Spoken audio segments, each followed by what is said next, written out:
Hi. Uh, Hey. Hold on. Feel like you can't see me. I can see you.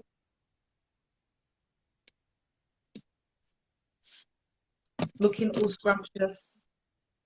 Ugh, I wish. Scrump. Can't hear you. Hold on. Okay, let me push it back a bit because I feel like my head is chopped off. Oops. There we go.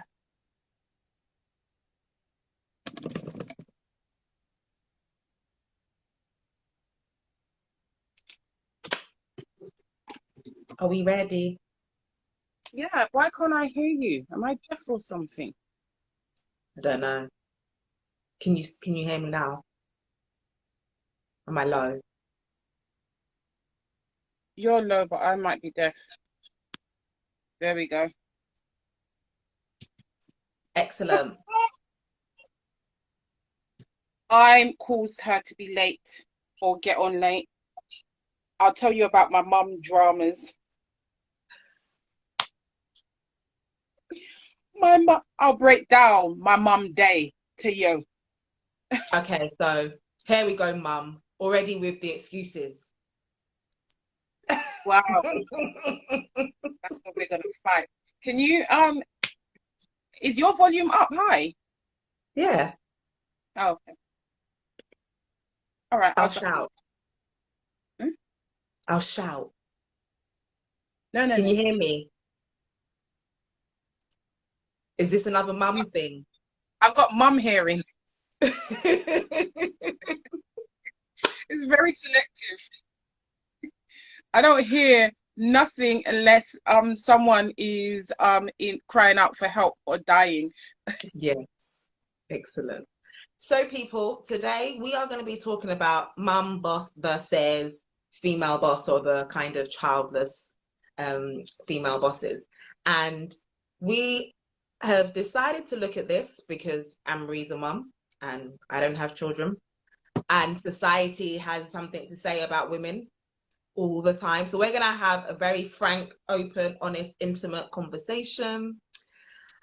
We've discussed this already, and so we are really excited to discuss it with you all. We're going to be looking at some of the very kind of stereotypical views that people have, and really discuss them, and some of the things that get both of those people's backs up, and just kind of really look at what is that.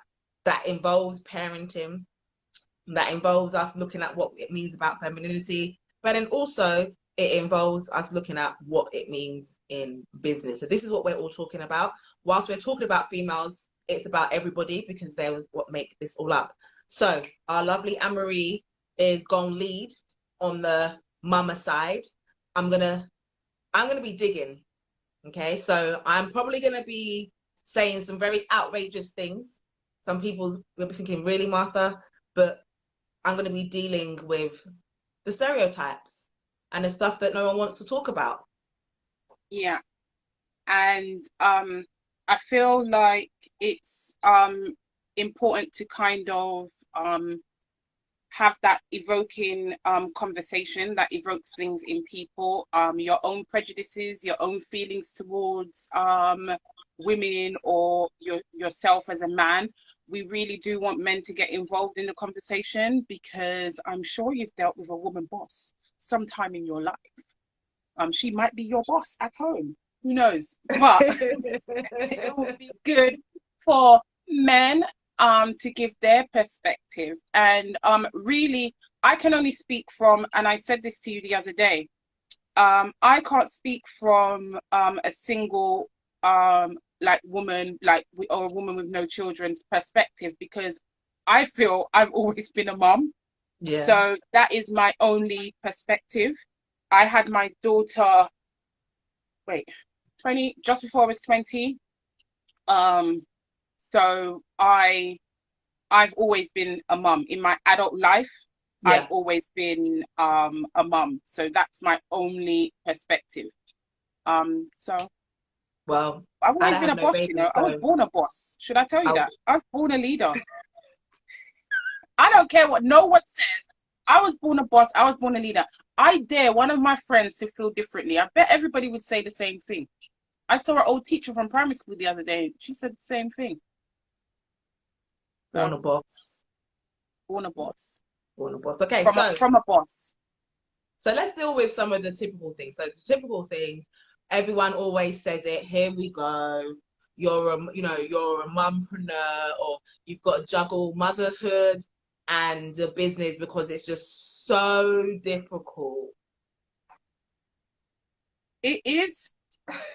I don't care what you want to say because it felt like a little like, yeah, it's so hard. It's bloody hard, right? It is freaking hard. I don't even want to swear.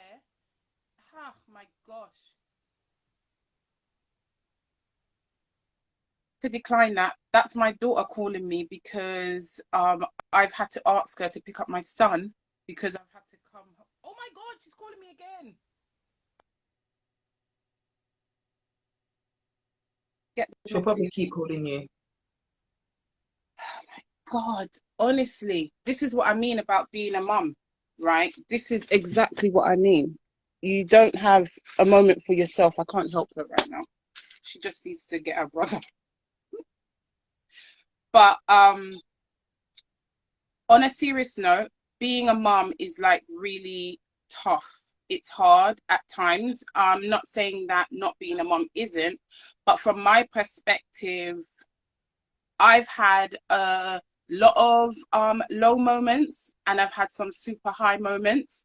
The low moments being a single mom and not really having anyone to lean on, having to do trust myself for more or less everything, and sometimes not even really knowing how I'm gonna make it through.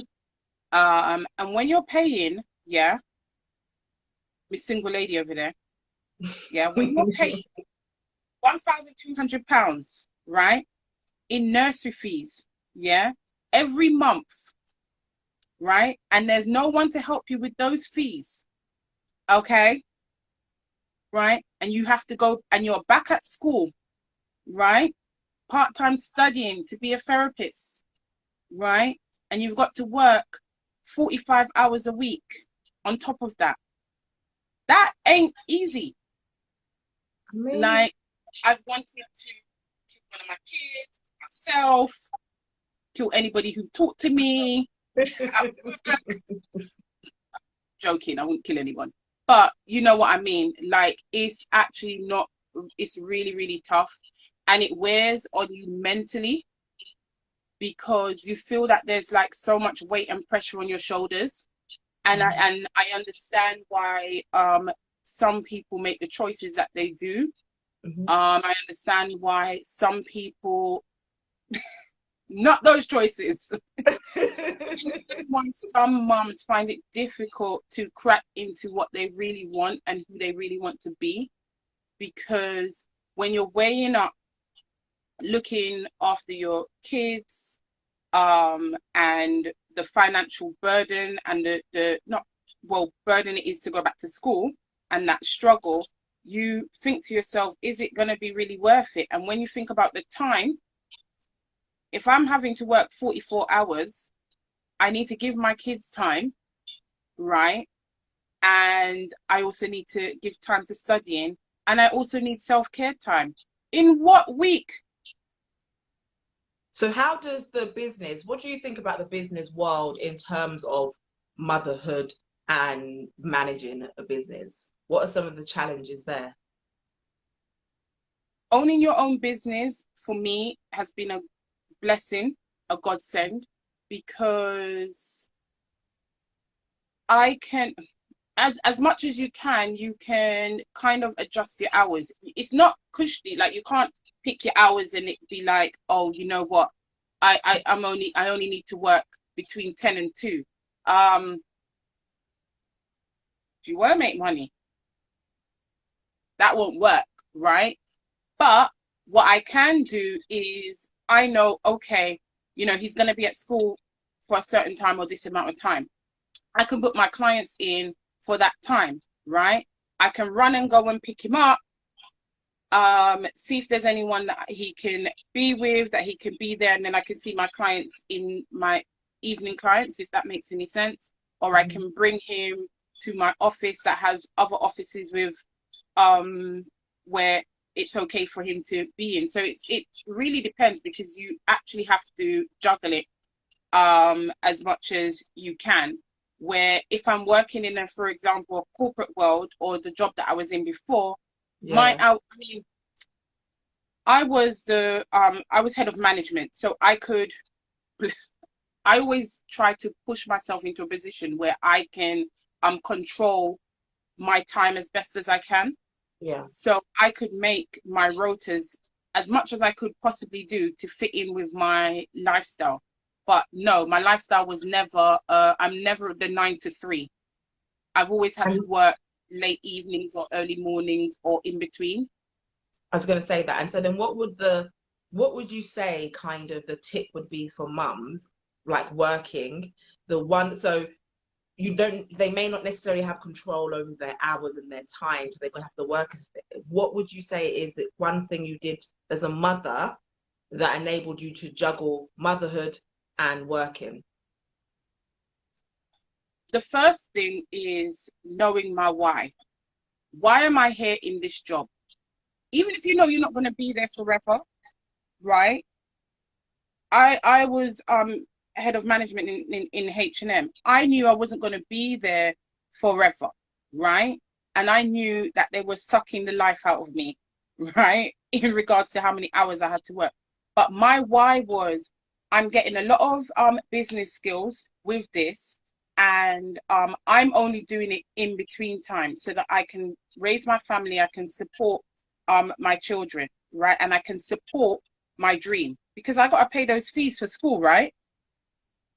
So I needed my job. So once I knew my why, then nothing else mattered. It didn't Yeah. matter, oh, these were the hours that I have. What I decided to do was I'm gonna allow the universe to help me make this work. So can he go to after school club? Is there a friend that lives quite close to me that doesn't mind chipping in and supporting me? You know, that whole saying of it takes a village to raise a child. Yeah. Like I don't have parents that I can lean on. Well, my dad is not here anymore. So I don't have parents that I can lean on to say, okay, can you pick up my son from school?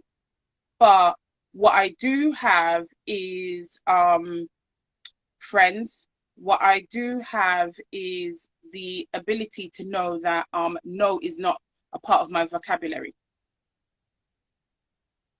It So can't, on that it note, won't, it's then, not part of my how did vocabulary. you find time for yourself?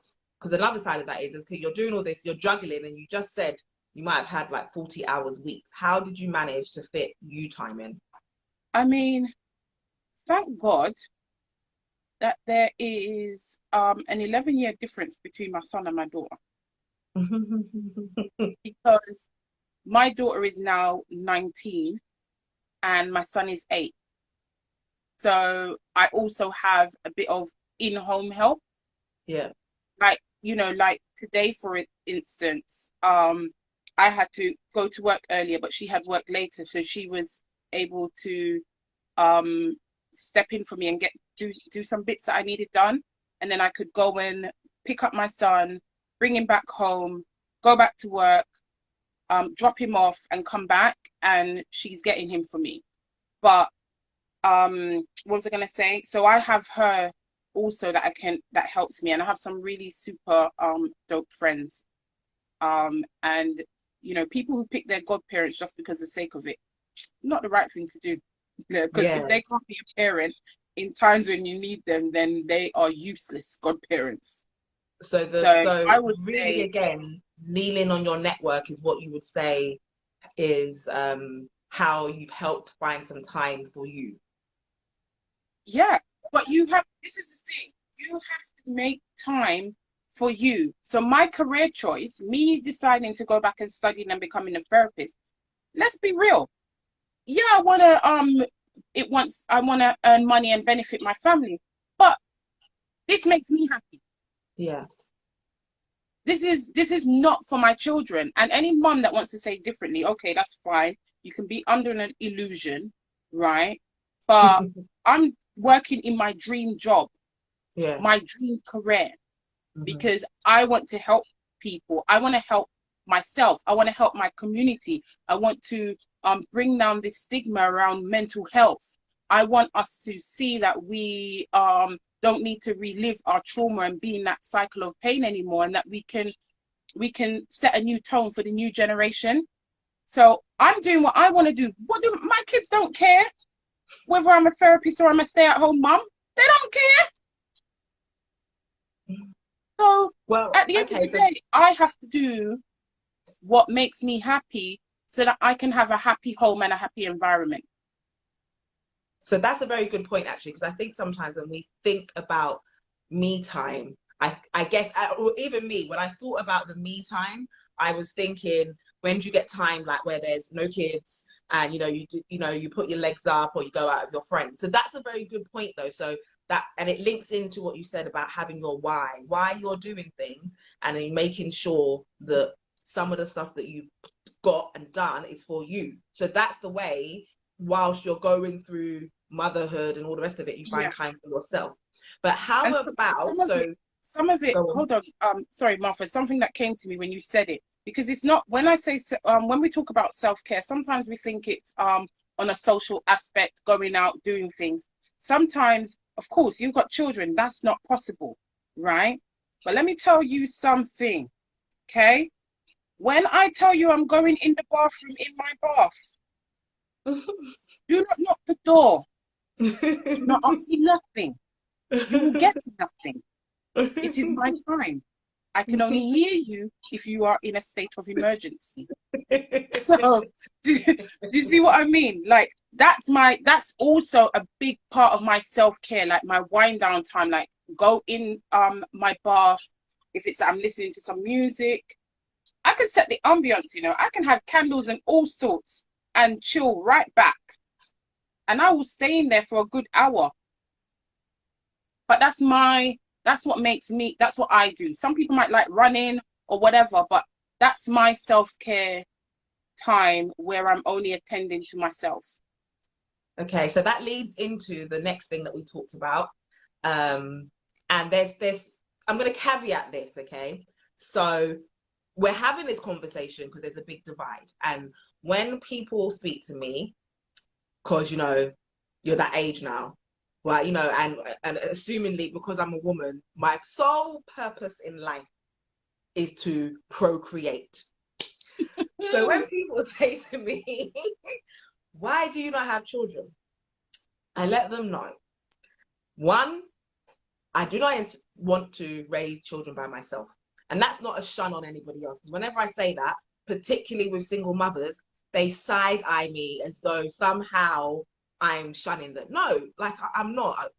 I'm sure the majority of you, because I know there's a couple of you a bit cray, but I'm sure the majority of you didn't set out to be a single mum. So it's not a shun. It's actually Nothing the in life. opposite. I've seen everything that you're going through, and I don't want to do it. So that's one of my things. And the other thing, which a really big thing for me, is that sacrifice, because it is, right? I hear you not say it all the time. Children are a huge sacrifice. Your whole life, your whole existence, and everything you do becomes for them. And so people like to say, oh no, Me, Martha's too selfish to want not to have me. children. But that's not the case. However, so there's a few reasons, we and my friends, we often laugh and joke about, but done some research, and it identifies that actually quite a lot of women actually regret motherhood. Now, who would have believed it? Now, when they say they regret motherhood, it's not about the children. So it's not out here saying, I wish I never, little Tommy wasn't in the picture. No. They Tommy. often say, they often say it's motherhood, as in the mothering part of that, right? The actual caregiving part, the looking after it, constant, like basically the be all and end all, the big reason why I'm, still without children. And but the caveat on that is it's not just that motherhood part, it's the societal standards of what it says what a mum should be. So this whole idea is that, for example, if a mum goes to the nursery and picks up their child late, they're a bad mum. Society's always said you're a bad mum because somehow you're I'm a not. bad mom. But when it's a dad, it's, oh gosh, the dad's busy. So it's actually all of that. And so what I want us to really talk about is that whole thing of regret, the feeling of regret when people go through that feeling of regret, that feeling of failure when people do like what you said, and they said, I'm going to go back to school, I'm going to study, and I'm going to do my dream job for me. But what that Yeah. means is I don't spend a lot of time with my children. And I think it's really important that we talk about the other side of motherhood, Yeah. because I think sometimes we sex it up so much that women who genuinely have those feelings then feel worse because they feel like, oh, I must be a bad mum that I feel like Yeah. this. I mean, listen, being a mum is a bad job. Like it's not a great dream job. Like, let's not kid ourselves, right? It's not the best job in the world. But it can be the most rewarding job in the world, not gonna Mm-hmm. lie, right? But sometimes the sacrifices and the pain that you go through can be quite intense. And yes, as a mom, I do have mom guilt sometimes. I do feel, oh, am I spending enough time with my kids?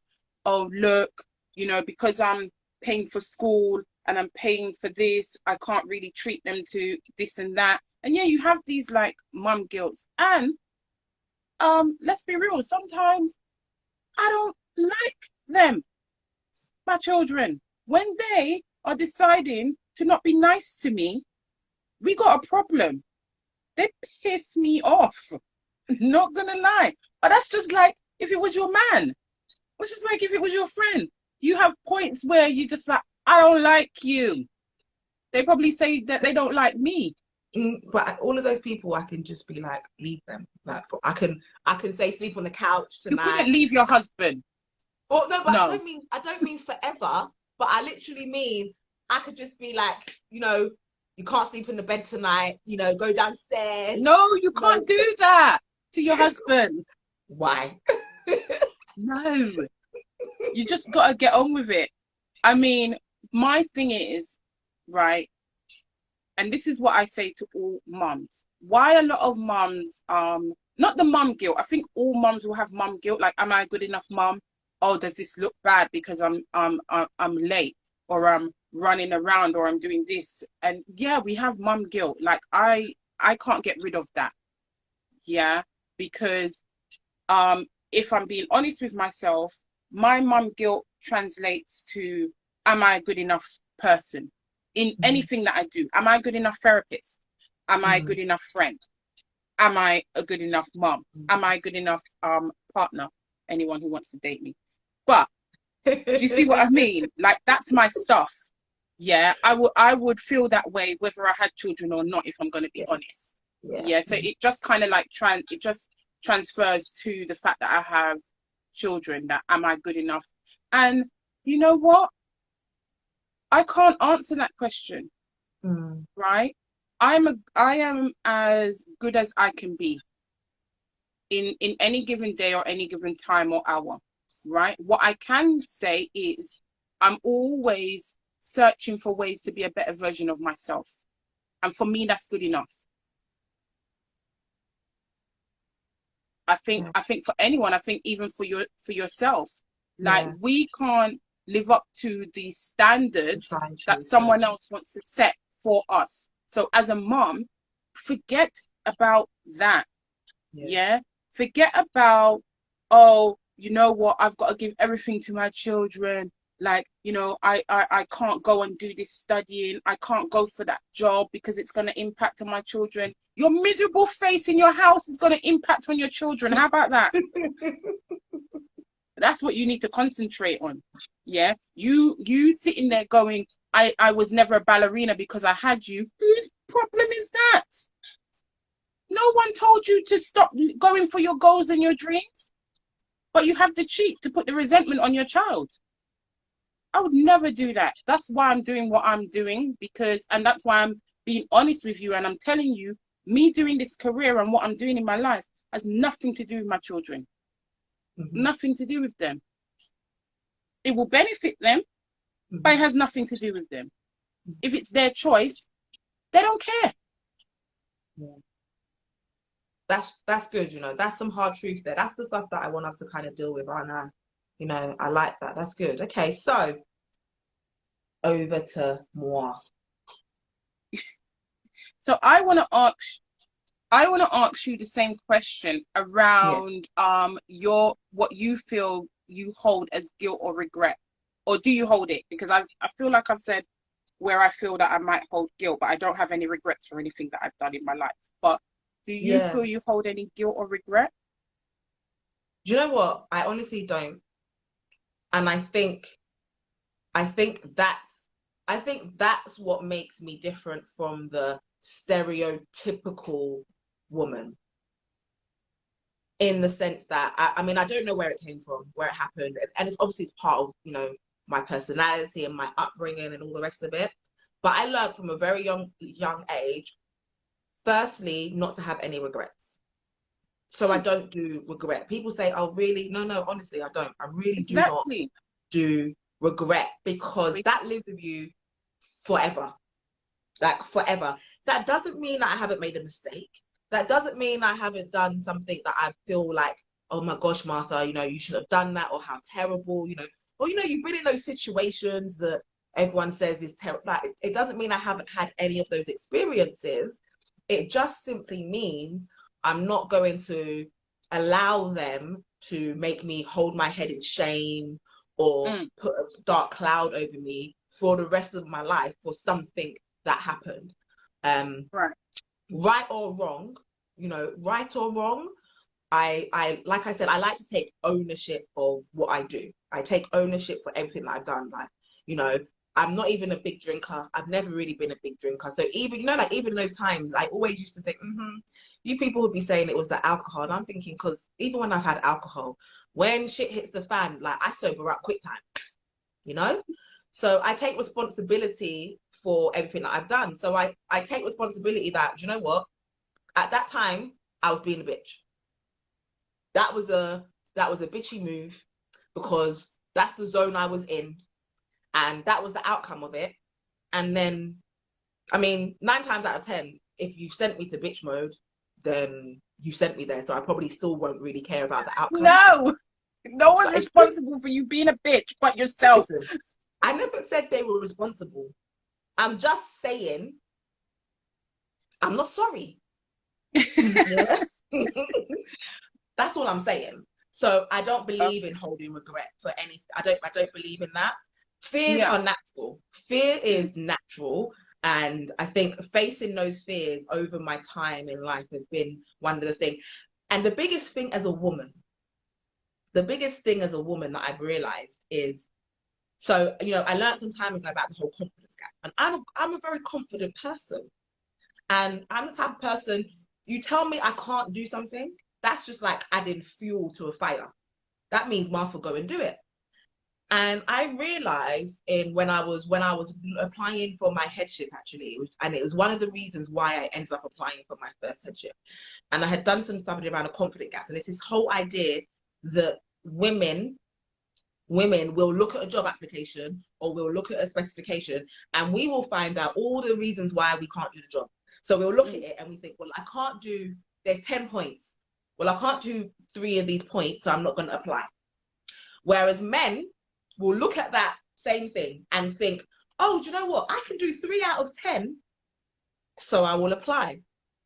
And the information behind that says that typically speaking, us as women, we are raised to kind of be humble. We're raised to be nurturing. We're raised to, think about other people, not put ourselves out there. Where boys are raised to be like, the leaders. They're raised to feel like they can do and achieve and do whatever.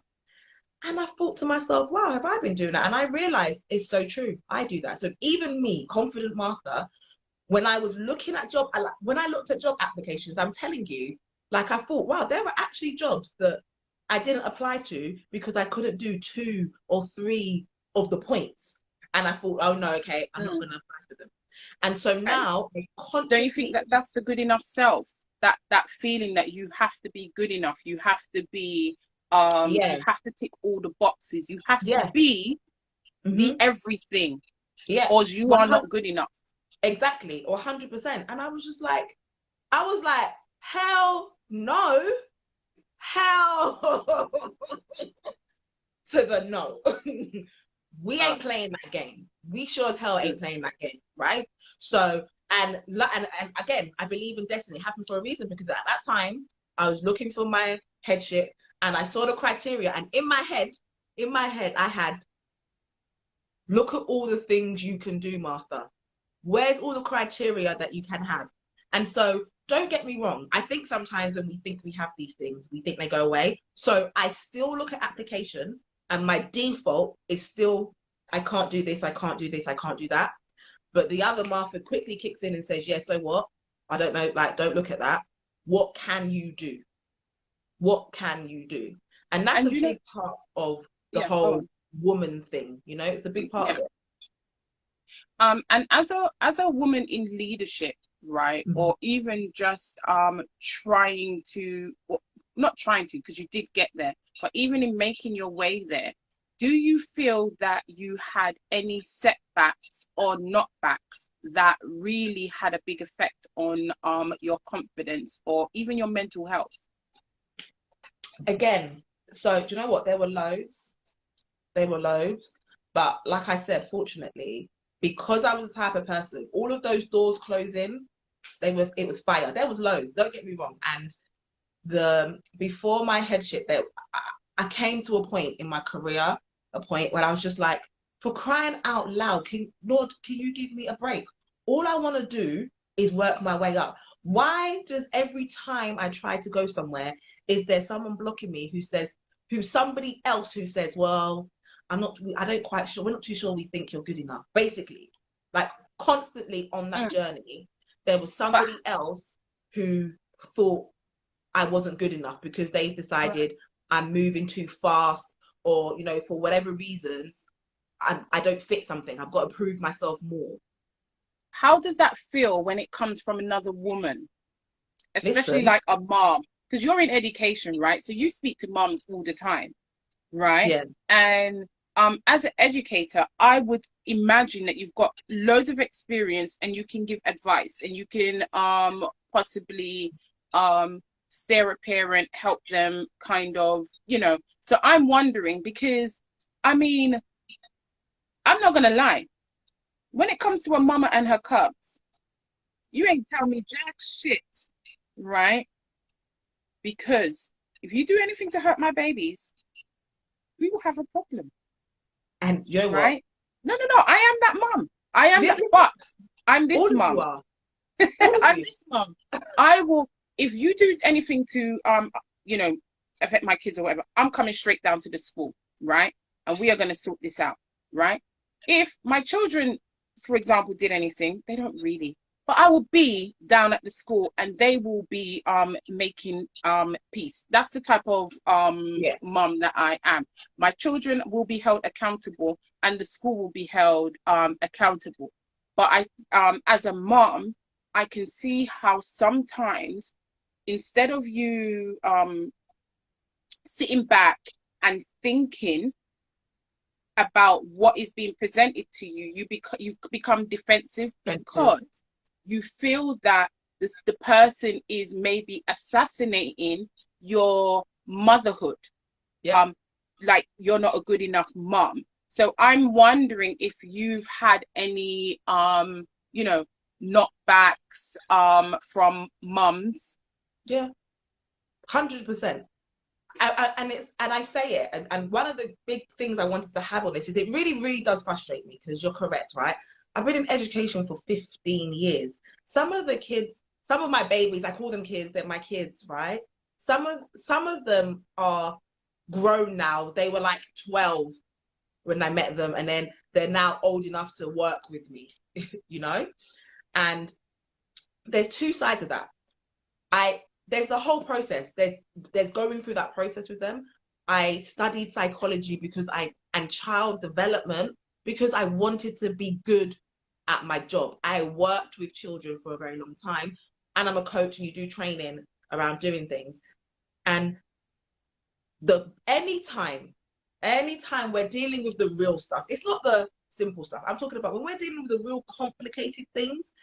And I tell any parent, man or woman, by the way, man or woman, and I give them a piece of advice about parenting.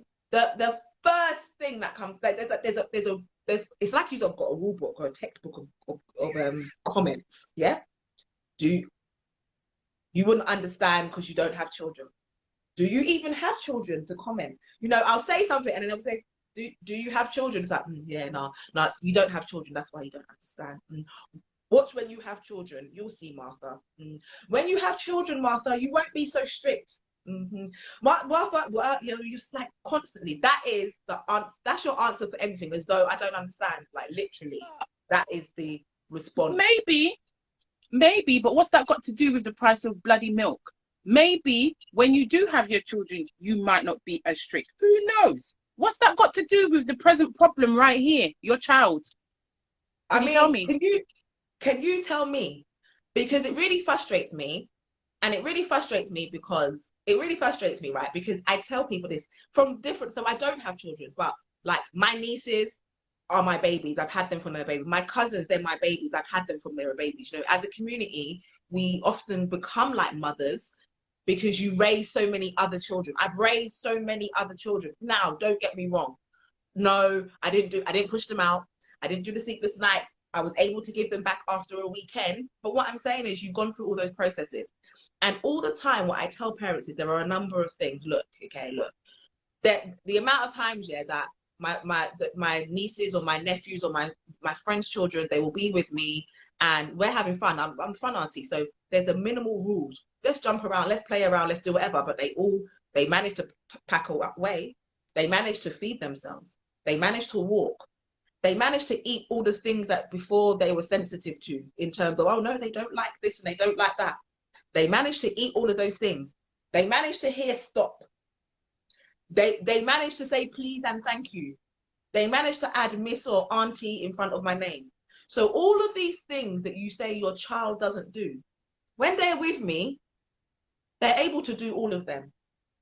So I say to them, what's the difference? And I totally understand. Do you know what the difference is? Listen, your children, listen, people don't understand yet that children are much smarter. This is the problem. Of course. Children are much smarter than you give them credit for. They are not stupid. And you, mum, they are with you 24/7. They know what pisses you off. They know what rattles you. Do you know they say, that babies listen to men more because they hear the seriousness in their tone. So it's almost as though that when they hear a man say, stop it, they stop because it's like they feel and understand that the man means stop. But when mum means stop, mum doesn't really mean stop. Because when you don't stop, mum's not going to implement any sort of sanctions or any sort of consequence for you not stopping. So I say to people, like I say to people all the time, listen, there's two things. Listen, I've got experience with working with children and these sorts of things. You will go to a doctor that don't have no children and you don't say to them, but do you have children? No, because you expect the fact that they are trained in that field.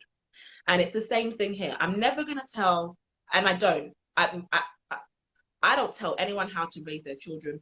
I don't tell any of them what to do with their children because parenting is a choice and people have different styles. And I've seen people deal with the same situation in different way and both of them have positive outcomes. So I'm never going to tell anyone how to raise their children at all. I'm not a person as well to kind of just volunteer things. But at the same time, I will let you know and say to you, oh, listen, do you know what? They ate that food when they were with me, so they can do it when they were with you. And I can say to them, yeah, they was really upset about that process, but they got over it, so they can get over it with you. And I'll tell them all of those different areas. We don't have to be in competition all the time. The biggest thing that I have about this and why we even got to the verses is because somewhere along the line, I don't even know why, childless mums, childless women and mothers somehow ended up as a rivalry. listen, we don't, I mean, we don't need to be in competition at all. At all. Especially within the Black community. We need to be more with open arms, like embracing each other. We need to listen more. Like, just and listen, right? Before you speak, right? Because it's just foolishness to always feel like you're contending with each other. It's such a waste of energy, right? Like, no one has to be necessarily an expert for you to have a conversation with them, right? Or you are the expert, and so you need to bring somebody down. No, we just need to be able to get along. And I think the more we get along, the more we realize that we're on the same page. And just because we might be doing the same type of work, that doesn't mean that we are in some form of rivalry. Do you know what I mean? Because I need to, as much as I want to be great at what I do, I need people to help me get there. Yeah. What the hell? Like, you cannot do this on your own. And so if you think that you want to just run through life on your own, whether it's that you're single, you've got 10 children, you've got one child, you've got a man or you ain't got a man, you cannot do this on your own, right? You need your little village, right? And outside of that village, you need other connections. Don't alienate yourself. Don't say, I can't do this because I've got children. As Martha said, don't say, I can't do this job because I'm not ticking the 10,000 things on the list, even though I tick 9,999. Come on. Like, stop stopping yourself from getting where you need to get to. Martha, there's something that I really want us to talk about quickly, but I also want people to throw in their questions. Yeah. So if there's anything that you want to ask us about being in owning our own business, whatever struggles that may have been, anything, you might be on the same path now, or you might have some advice for us, who knows, but just throw it in the comments. And we've seen a lot of the thumbs up. Thank you guys for joining and listening. But this is what I wanted to ask you while we get some questions going. Right? We're both women, right? Yeah. And we've both worked in male-dominated areas, or areas where men leaders or the head. Yeah. Yeah. And that, I feel, throws loads of spanners and challenges in the work, right? How did you find it? How did you navigate yourself in a male dominated space that because even now, even though we own our own business and we work privately, we're still in a male dominated space. Yeah. Right? And even when you network, sometimes you're just like, oh, okay. Yeah. Especially me as a Black woman networking in the psychotherapy field, I may not see other Black people unless it's put on by, like, for example, Baton, one of those, Black organizations or something like that. You turn around and it's all middle class. Yeah. So how did you navigate yourself through this? I think again, do you know what? I think I've been able to navigate because I was raised by a man. So in my most formative years, because unfortunately my mum passed away when I was a young teenager, and I'm the only girl anyway, so I was always very close to my dad. And I think I was raised by him, and so his confidence, the privilege of being a man, the confidence that you just be, do, and have whatever you want as a man, is what my dad instilled in me, because he didn't know how to raise me any other way than doing him, right? So I had the full man, parent, father experience, and so he always said that. So that was always what he said I could do and have. So in those spaces, so growing up, I was often in male dominated environments in terms of groups of boys. My best friends were boys. And so, and even in the workplace now, even in the workplace, when I go through the workplace, my allies, my people I can lean on have been men. And so in those spaces, whereas I guess there was two sides of it, right? I went in those spaces and I wasn't intimidated. So I wasn't intimidated by being the only female in the room because I was used to being the only female in the room. So I wasn't intimidated by that. And I'm quite direct, I'm quite frank. I don't wear my emotions on the sleeve. I'm a woman, don't get me wrong, you know, I'm emotional, but I don't wear my emotions on the sleeve. I don't lead with them necessarily. And so I think the problem is that a lot of things that happens in society, we say they're one thing, but we don't realize that they've got a male gaze over them. So we talk about leadership, but really and truly, all the qualities that we say are leadership, they are very much male dominated qualities, right? So the way men lead and the way they do things is very masculine. But I was used to that. So that was a norm for me. So I wasn't intimidated by it, I wasn't put off on it, and I could do it.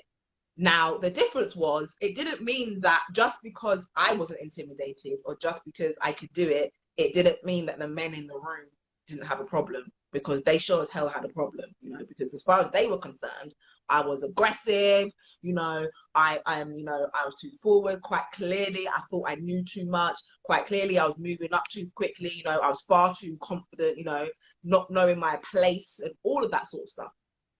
So that's how it was. So I can't, a lot of the time I realized that a lot of my strengths have come, unfortunately, from the struggles or from the lack, right? So being raised by a man by myself it's been what's made me get through.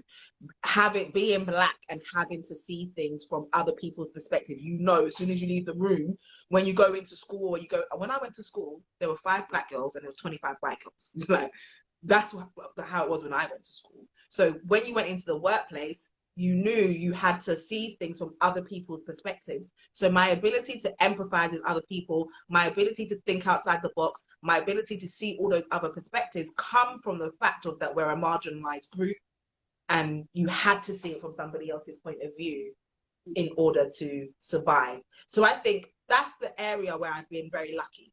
I've been very, in terms of, that's the kind of thing, it's bittersweet and it's kind of funny. Yeah. And obviously I've had to deal with it, but that's been the only reason why handling those spaces wasn't a struggle. But then it came still with its own, with its struggle. Yeah. I mean, for me, it's a completely different, because my dad hasn't really, you know, been really in the picture, and then he passed away. So for me, I didn't, yes, I had like males around me and so forth, but what I had was a lot of strong black women around me. And a lot of the strength was, I was born into, you can be anything, whoever you want to be. Like, there's no limits. I don't remember ever thinking to myself, there is a limit on who you can be and how you can do this, right? At all. I don't remember that. And I'm quite privileged to have been born and brought up in South London, so predominantly black. So all I saw around me was blackness. And then at 8 years old, I moved to Jamaica. All I saw around me was black. Yeah. And everybody, you were either you were struggling or you were making your way. Yeah. So do you know what I mean? Like, I've always seen that, you know what, even if you're struggling, you need to push yourself until you get there. But the biggest thing as well was, I had such this massive fear around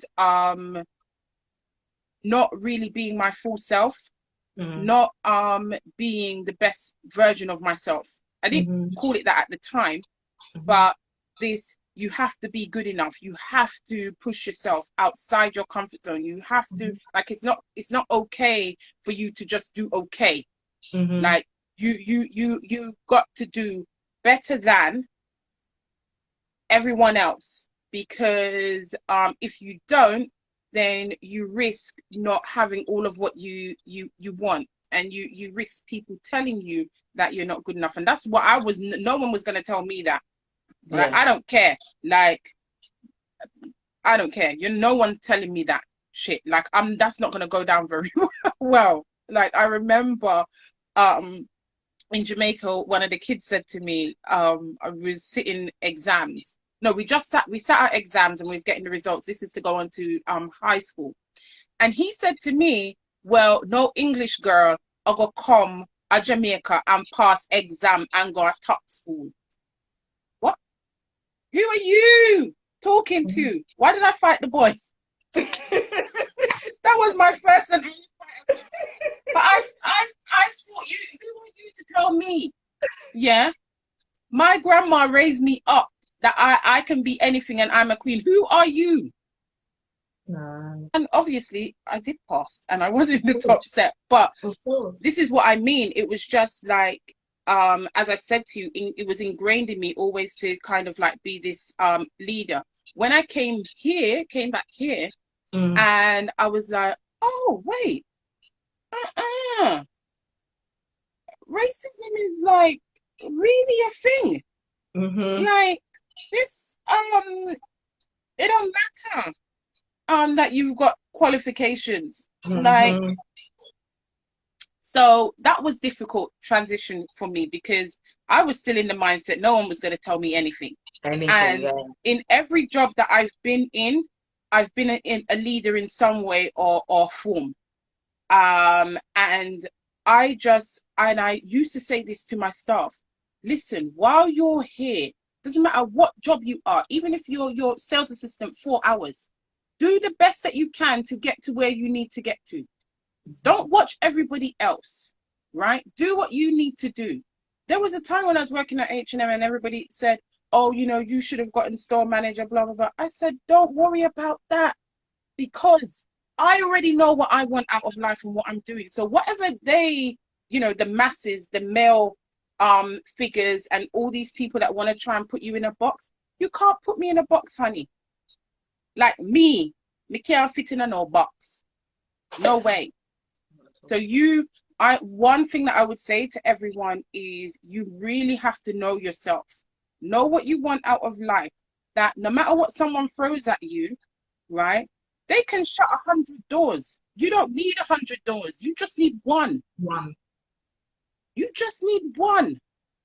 Don't need 100 doors. You don't need 100 people to like you. You need to like yourself. Excellent. So, do you know what that reminds me of? Which I keep saying this. So, and this is so pertinent. My favorite poem, that part of it, our greatest fear, our deepest fear is not that we are inadequate. Our deepest fear is that we are powerful beyond measure. That's what you're saying. And I say that on the close of, as we are females, right? And I'm going to bring everybody up in here. Not only should we as females not be in rivalry, okay? Mothers, non-mothers, because we need to first, we've got to be against men, not against them, but we've got to battle against that of men who want to hold us in a rival, society's view of us. That. But then on the same time, as Black people, man and woman, everybody is against us. We also should not be fighting. We should be solidarity. Together. Right? Solidarity. So, united we stand, divided. Even if this is how deep it is. This is how deep it is. Even if I disagree with you, right? Something that we both in public, something came up and I disagree with you. Guess what? I ain't saying nothing to them, right? When we go behind closed doors, I will say, you know what, Martha? I felt like you was being a bit like this and I didn't really like it. Or what's going on? Because that doesn't feel like your real self, like, or true self, like what's happening. Yeah. You just hold it down. You just like say, okay, you don't need to air it all out in front of everyone. Everyone doesn't need to know that you are in a disagreement. Yeah, the same thing. If you have a husband, you're in a relationship, like everybody out a road don't need to know what's going on. But when you go in the house, you say, yeah, really? You think? Really? I don't know. So yeah, so on that note, people, mum boss, female boss, we are both bosses. The idea is that we are both bosses. And what I want us to leave on this is knowing that we both feel the itty gritty things of the stereotypical things that people say to us because you don't have children. So as a woman in her 30s without a child, everybody's always talking about my womb. It puts my back up. As a woman with children who are trying to do things, people talking about their children or acting like that it's easy or simple or they're going to tell them what to do puts their back up. But let's be together and united and not have our back up in defensive when we're dealing with each other and support one another. And that's our closing. So our closing is we are both bosses. Mum boss, Exactly. female boss, we all be bosses. And we're going to be bossing it out of here.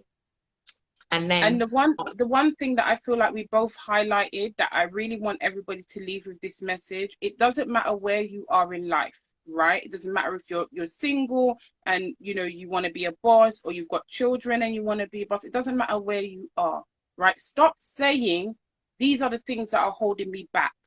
Yeah. Stop saying because of this, right? Our whole message today is you need to love yourself and see your worth enough that nothing that anyone throws, that no matter what your circumstances are, they do not get in the way of you achieving your goals, right? And recognize that you have to have contact with people that you're surrounded with in a healthy way. mm-hmm. Yeah, no one in here is your ally. Yeah, we be bosses. So as Anne-Marie said, she was born a boss. I certainly was born a boss. Was y'all born bosses? Born a boss. Born a boss. That's the question. So on that note, we're going to leave you. It was a really good conversation. We will have some questions afterwards. So keep on the Instagram, following, tell a friend and tell a friend and tell a friend. We really want to get out to as many people as possible. So until then, we'll see you in 2 weeks. Bye. Bye.